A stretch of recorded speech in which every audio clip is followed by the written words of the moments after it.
Hello everyone, BR Newman here with HELIOS. What you see before you is a 3-card tarot spread drawn to match your specific astrological zodiac sign in this very moment in time.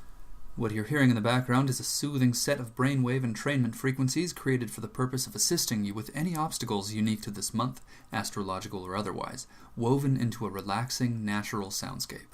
Oh, and by the way, I create these audio files myself with some of the best technology available and can customize them to address whatever you might be working with, whether you want to take advantage of opportunities, overcome challenges, or accentuate any of your astrological placements. Pretty cool stuff.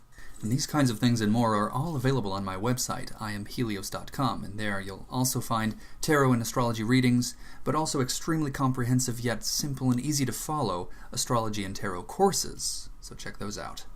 Now let's take a look at what we're working with here this month. You can see in the image on your screen you have 3 cards.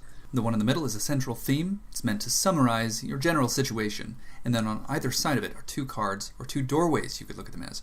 You walk through one or the other, so listen to the definitions of everything to not only reflect on the nature of your current situation, but also make a conscious choice about how you would like to proceed, the left-hand path or the right-hand path. But first and foremost, your central theme. The Wheel of Fortune, the card of destiny, of fate, of karma, unexpected change, new beginnings, luck, for better or for worse.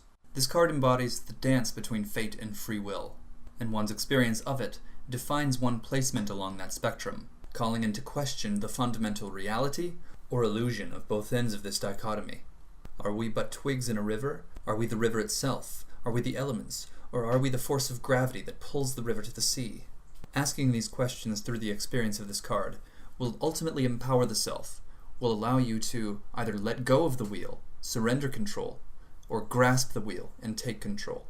Deep and honest personal reflection will reveal which of these is most appropriate, or which of these is inevitable, depending of course on your own energetic surpluses or energetic depths, what effects to chosen actions you have yet to experience.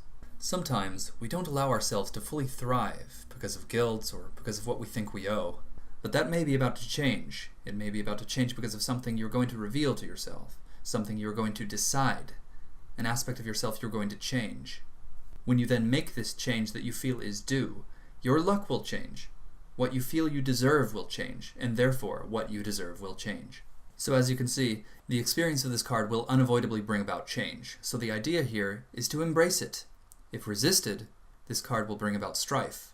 If embraced, this card may pleasantly surprise you. From this position, you can choose to take the left-hand path or the right-hand path. So we'll start with the left. The 7 of discs. Like all 7s in tarot, this is associated with Sphirth number 7 on the Tree of Life, known as Netzach.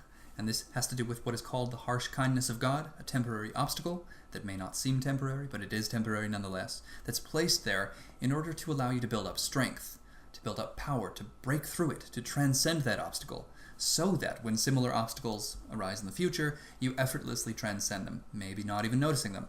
So in this case, as manifest through earth, through the element that has to do with the stuff of the earth, matters concerning matter, this has to do with a shift in perspective after failure. So something goes awry, something doesn't quite go as planned, but the emphasis here is on the shift in perspective, the lesson learned.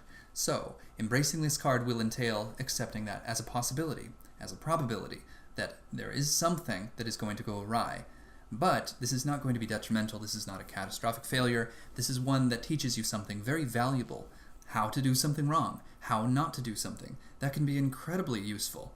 In some cases, that's all we need to achieve mastery, is to have done it the wrong way enough times to where you really don't even have the option to do it incorrectly. You could say there are 2 ways to learn something. Learn the way to do it, or discover all of the ways to not do it. Sometimes there's an infinite number of wrong ways to do something, and just a few, if not one, right way to do something. But in many cases, there are an infinite number of right ways to do something just waiting to be discovered, and only a few, if not one, wrong way to do something. Whatever the case may be, do not be troubled when things go awry, when things don't go as planned. It's merely a temporary obstacle allowing you to build up the strength, the confidence, the certainty, the clarity you require to break through, to transcend, to lead by example, to discover, to invent, to create, to be a trailblazer. There's no telling what might be in store for you. So if nothing else, take it as the blessing of an opportunity to learn and grow. Or you can choose to approach the situation outlined by your central theme according to the right-hand path. The Ten of Cups. Like all tens in tarot, this is associated with Malkuth, the kingdom, the realm, the world. This is the plane upon which actualized potentials reside. This is Sphirith number 10 on the Tree of Life. And as manifest through water, through cups in this case, this is a sense of complete satisfaction, fullness, satiety. All is fulfilled. However, as it is true with the rest of the tens, this could be representing something that's a little too much, like a flood. Everything's overflowing. There can be too much of a good thing. This could also be pointing to something that is being taken for granted, in which case this card reminds you to not miss out. Take advantage of what you have. Don't take anything for granted. Embracing this card would involve examining fullness itself, admitting what you do have in the form of counting your blessings perhaps, but also acknowledging the ways in which you might be excessive, the ways in which you might have been spoiled.